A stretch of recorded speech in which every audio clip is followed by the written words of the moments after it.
Kris Kremers was born on August 9, 1992 in Amersfoort, Utrecht Province, the Netherlands. Her parents' names were Roelai Grit and Hans Kremers. Kris was 167 centimeters tall and had distinctive red hair. She was interested in art and studied cultural social education at Utrecht University. Kris was described as an extroverted, cheerful and intelligent young woman. Lisanne Freun was a year older than her friend. She was born on September 24, 1991 in the same village. Her parents were Dini and Peter Freun. The woman stood out from the crowd, as she measured as much as 184 centimeters. This height helped in volleyball, which Lisanne trained. As an aside, it is worth mentioning that the Dutch, both men and women, are considered the tallest nation in the world. The woman graduated in applied psychology from Deventer University. The 22-year-old was described as intelligent, empathetic, ambitious and a bit shy. The friends lived together in a dormitory in Amersfoort. They also worked together at the In den Kleinen Hap cafe. Thus, one can venture to say that they were practically inseparable. The young women understood each other very well and felt very comfortable in each other's company. So much so that they also decided to spend a vacation together. The trip was to be a kind of reward for Lisanne for graduating from college. The Dutch women had been putting aside the money they earned at the restaurant for several months. They came up with the idea of going to Panama together for 6 weeks. They wanted to relax there, experience a different culture and improve their Spanish. In addition, they planned to benefit the community there. After all, as part of their volunteer work they were to teach English to local children.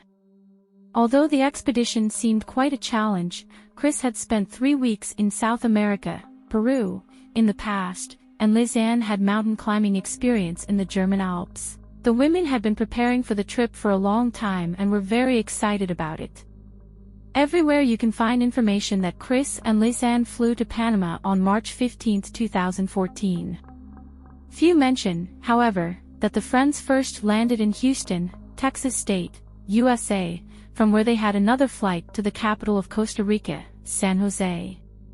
From there they only traveled to Panama. First they spent 2 weeks in the town of Bocas del Toro. There they enjoyed the sandy beaches and sunny weather. They also had the opportunity to admire the animal species found there, such as starfish, dolphins and sloths. They also snorkeled, admiring the coral reefs there and the many types of fish. In addition to enjoyment, the Dutch women also spent a lot of time learning Spanish. In Bocas del Toro, they also made some friends with whom they went to bars and pubs or played cards. This group included Bas, Edwin, Davis and Chad, among others. The women even had their own favorite restaurant, which they visited regularly, and even got to know the chef there. On March 29th, the Dutch women arrived in Boquete, Chiriquí State. There, they were to stay with a local family for a month and begin the volunteer work. However, their plans changed. This is because it turned out that the course during which they were to teach Panamanian children had been postponed by a week. So the friends had plenty of time to themselves and wanted to put it to good use. On April 1st, at around 11 a.m., the women decided to take a trip through the neighborhood. They took with them a dog belonging to the family they were staying with. The Dutch women wrote on Facebook that they intended to walk around Boquete. In fact, they had an early lunch there with 2 men of similar age. It turned out that they were also from the Netherlands. Lisanne and Kris then set off on the El Pianista Trail, which is very popular with tourists. Hours passed, but there was no sign of the tourists. The family with whom the Dutch women stayed at first thought they were enjoying their vacation. However, the hosts became concerned when it became dark. Especially since the dog returned home that night without Kremers and Freun. The parents also stopped receiving the messages that 2 women sent daily to their loved ones. It was also disturbing that the Dutch women had arranged a tour with a local guide on April 2nd. Unfortunately, they did not show up at the prearranged time. Interestingly, all three were supposed to go just to the El Pianista Trail. Questions began to arise as to why the women went there alone. On April 6, the parents of the two women arrived in Panama along with several Dutch police officers and trained tracking dogs. For 10 days, together with local police and volunteers, a search of nearby areas was conducted. Relatives of the missing offered a $30,000 reward for information that would help determine what happened to their daughters. In mid-June, 10 weeks after the disappearance, a local woman found Lisanne's blue backpack. This took place near the village of Alto Romero, in the province of Bocas del Toro. Specifically, the backpack was discovered in a rice field on the banks of a river. Interestingly, the site had reportedly been checked beforehand. The previous day none of the rice farmers had reportedly seen it. So either the backpack had been overlooked or someone had dropped it off there. Inside were 2 pairs of sunglasses, 2 bras, $83 in cash, Lisanne's passport and camera, a water bottle, and the women's cell phones. All of these items were in surprisingly good condition, considering that they had been in the middle of the jungle for 2.5 months. After all, it should be remembered that extreme temperatures and humidity prevail there. However, the items belonging to the Dutch women did not lead to the solution of the mystery of their disappearance. On the contrary, even more question marks appeared. In particular, analysis of the women's telephones provided a lot of information. From the available data, it appeared that something disturbing must have happened on the day of the disappearance, just a few hours after the trek began. After all, the friends had dialed 112, the international emergency number, and 911, the emergency number in Panama, several times. They probably didn't know which one was in effect where they were staying at the time. The first attempt to call for help was made by Kris. The woman called from her iPhone 4 at 4:39 p.m. Shortly after her, Lisanne tried her luck, using her Samsung Galaxy S3 at 4:51 p.m. Unfortunately, neither of these calls came through due to lack of coverage in the area.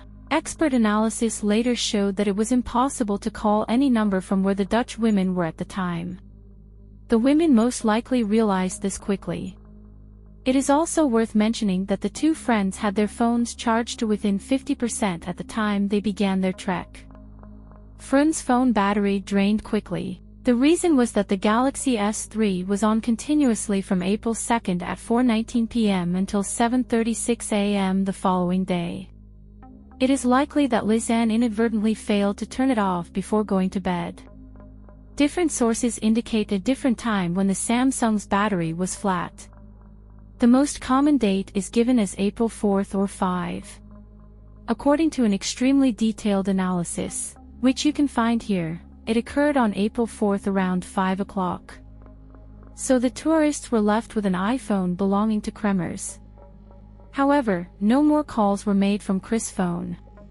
Between April 5 and 11th, the iPhone was repeatedly activated to check coverage. It was then turned off to protect the battery from draining. Interestingly, on April 5, when it was turned on, no PIN was entered at all or the wrong one was given. This situation occurred several more times. Because of this, several interesting theories have emerged. One was that Kris, who owned the phone, had died. Lisanne, on the other hand, did not know her PIN, but checked the range, hoping to save at least herself. According to another hypothesis, a third party took possession of Kremers' phone. Some proponents of this scenario believe it was the murderer of the European women. Even if that were the case, why would he check the range? Instead, it would be plausible if this person was the women's companion, whom they met on the trail, for example. Still, this is only speculation and we don't know how it really was. We will probably never know. What is known, however, is that on April 11 the phone was turned on, again without entering the correct PIN, at 10:51 a.m. and turned off for the last time at 11:56 a.m.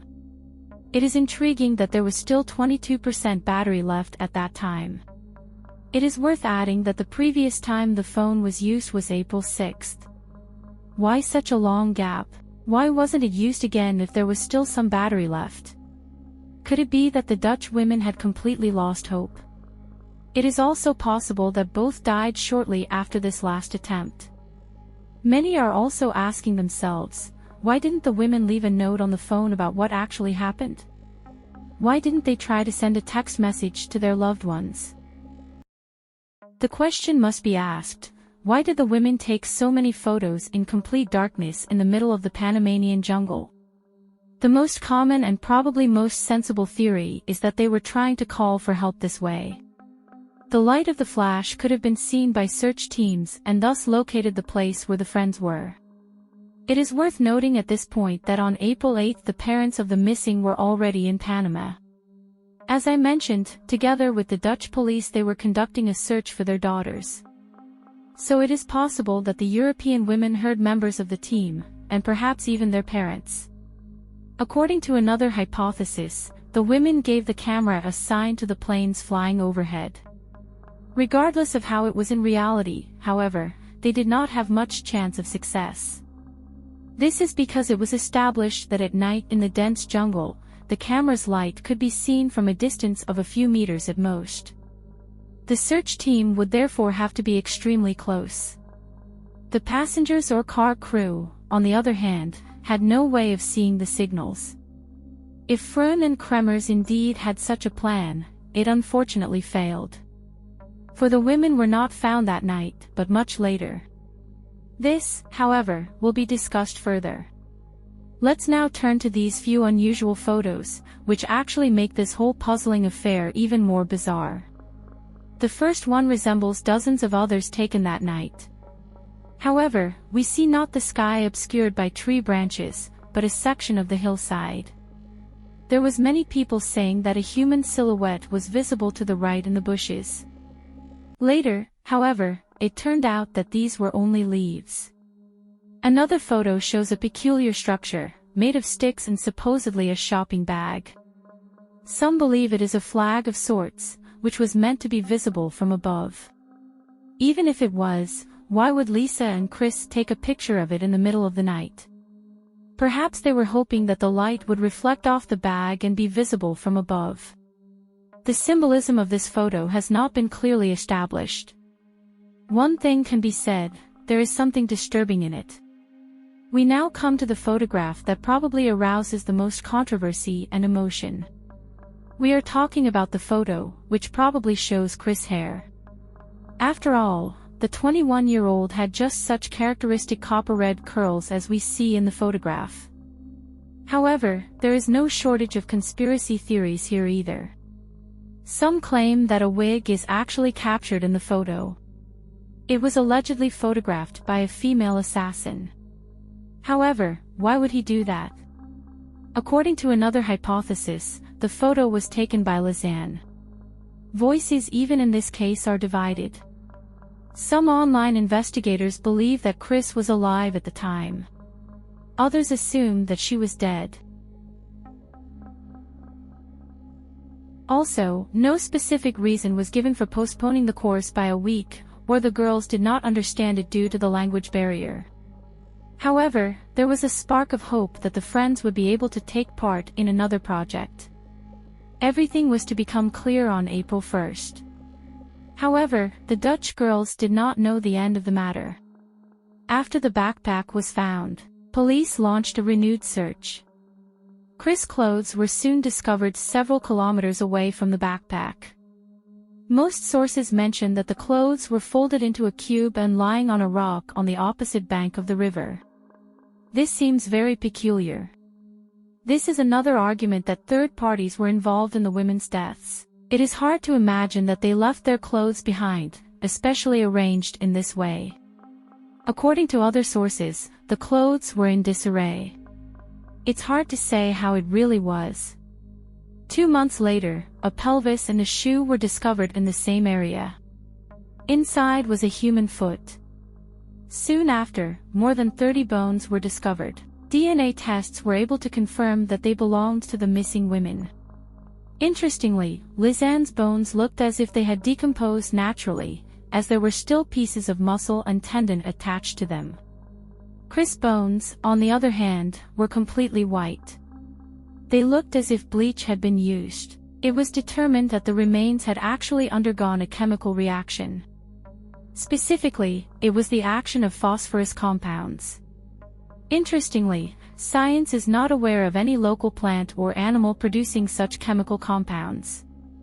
Thus, this is another argument that someone was indeed responsible for the death of the Dutch women. Police questioned residents, local guides and other tourists who were in the area at the time.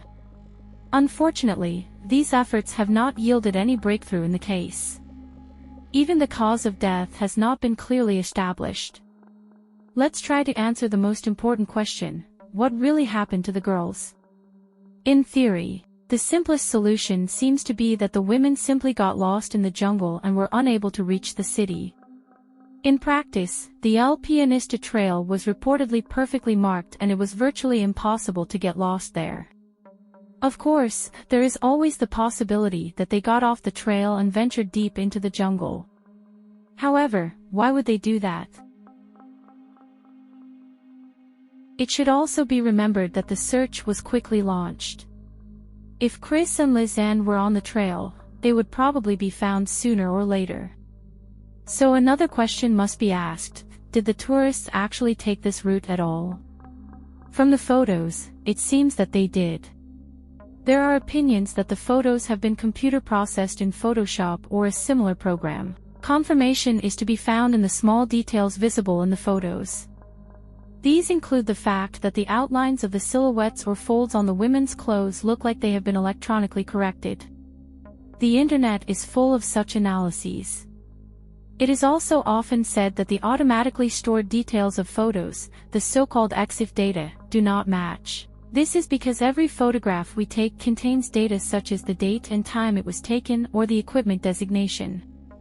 In the case of the April 1st photos, irregularities were detected. For example, according to the EXIF data, the last known photo 508 was supposed to have been taken at 1:54:0. The penultimate photo 507, on the other hand, was taken at 1:54:50 p.m. Let's also remember that photo 509 was deleted and we don't know what was in it. It is also worth noting that the original photographs from the front camera cannot be found online at the moment. This is because they were 4000 by 3000 pixels in size, making them sharp and clear. Ending the topic of photo alterations, why would the possible perpetrator even bother? Yes, such manipulation could have hindered the investigation. On the other hand, it could also have ended up creating doubts about the authenticity of the photos. I also find it hard to personally believe that the Panamanian killer would have been a Photoshop expert. It is also interesting to note that over time, a photo emerged showing two local men swimming in the sea along with two women. The photo is of poor quality and the faces are not clearly visible. As to when it was taken, voices are also divided. According to some, the photo was reportedly taken on April 1st at around 5 p.m., which is 3 hours after the last photo from Lisanne's camera. There have, of course, been theories that this is in fact the last photograph showing Kris and Lisanne. That, unfortunately, we may never know. After all, one of the men was murdered under suspicious circumstances. He is said to have had ties to local gangsters. However, the death is said to have been connected to the case of the missing Dutch women. As for a possible suspect, the most commonly accused is the women's would-be guide, Feliciano Gonzalez. It was reportedly he who alerted the police when Lisanne and Kris failed to show up on April 2nd. What's more, the man then got into their room ostensibly to search for them. However, he might have covered up some tracks at the time.